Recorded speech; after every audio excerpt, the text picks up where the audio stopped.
there's an entire invisible population of people out in the world that have been burned.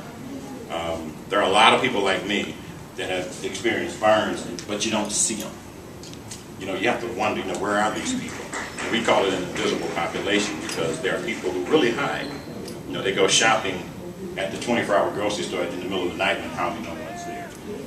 Because we live in a world that doesn't embrace things that are different. You know, and we're always taught to be attracted to things that are pretty. And then pretty is even defined to us what pretty really means in terms of the fashions, our hairstyles, and what we look like.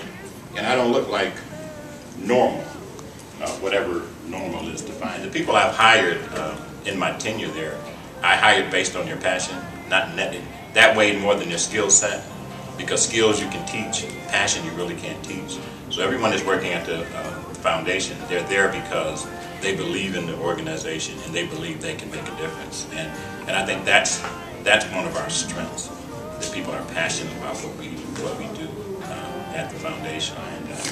And I got burned at 14 in a gasoline explosion and stayed in the hospital 8 months and had over 50 surgeries and thought that was terrible. Life couldn't have gotten any worse.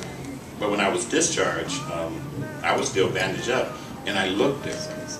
And I hid in the house for 2 years. I wouldn't go outside. I wouldn't, because I was a teenager. I was 14 when I got burned. I'm 15 when I come home. And I'm hiding in the house because the most important thing in your world at that age is fitting in. And I hid in the house for 2 years without the benefit of the Georgia Firefighters Burn Foundation. I didn't see another burned person like me outside of a hospital until I was in my 30s. And I really thought I was the only person in the world like this.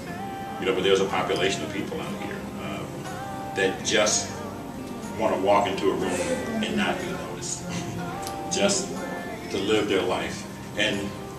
But I also understand that because you don't see this every day, it's kind of unfair to expect you to know how to deal with it. You know, we have stories of people like me. I got burned as a kid. And there were no services. There were no burn camps where I can go and be with other kids, you know. So I recognized the value of it because I didn't have it. And I recognized how my journey could have been different if I had had some of the supports that the Georgia Firefighters Burn Foundation provided. And that's part of it, because our strength is we have stories to tell. You know, yeah, we can get up and tell it, but that's what's telling you about the programs. You know, that's all great. But then when you get those stories, that's what really touches